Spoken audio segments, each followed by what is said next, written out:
ko siya dun sa bahay ng tita ko.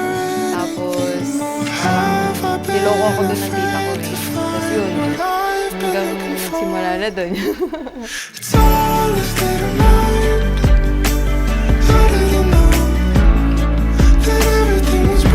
Parang pinupunta-punta ka lang din sa kanila o parang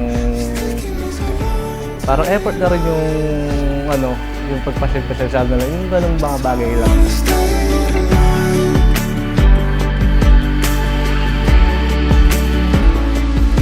Ano siya, mabait, maalalahanin.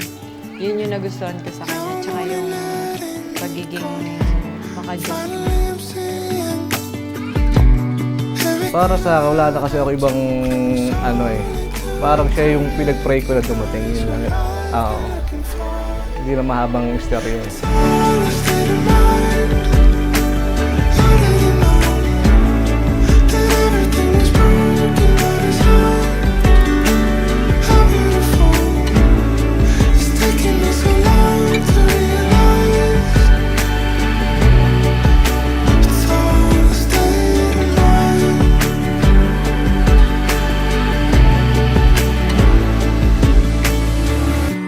Kinansyaba ako ng tita ko and siya yung nag-push talaga na magkaroon kami ng contact. Siya yung taong ibinigay ka sa akin ng Lord at saka siya yung parang nagpakita sa akin na siya para talaga sa akin.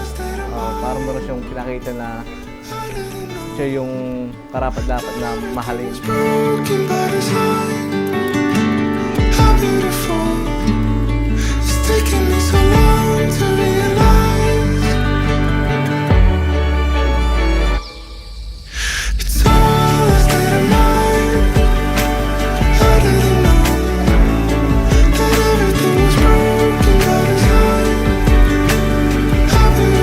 Para sa akin, yung nakita ko sa kanya, mabait siya na, saka nung malaman ko din na siya ay Christian, parang nandun lalo ako sa kanya, yung mga ganun ba.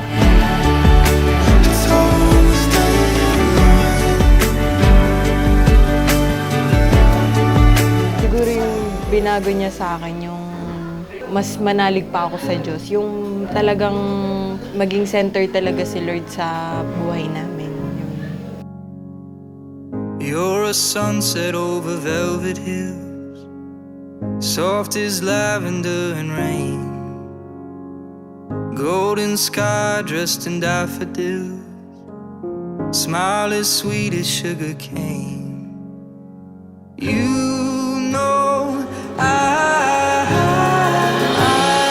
got so much to say, I'll take my time. Asawa, maraming salamat kasi ikaw yung taong nagmahal sa akin ng totoo. Maraming salamat at ang iyong pagsasakripisyo sa ating anak ay hindi ka nagsasawa at lalo mo kaming minamahal habang tumatagal.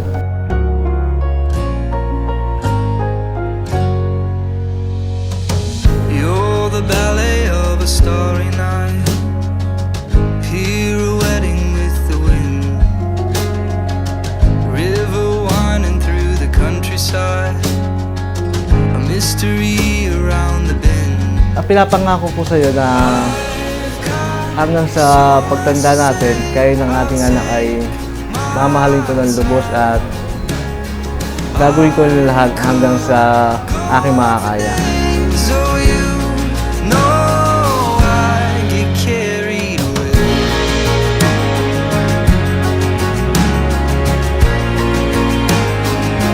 I get carried away.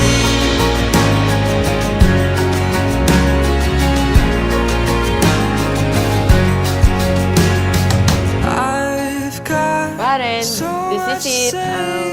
Kasal na natin. So, ready na tayo. Ready na ako. Magpakasal sa'yo. Kita-kits mamaya. I love you. I've got so much to say, I'll take my time. I could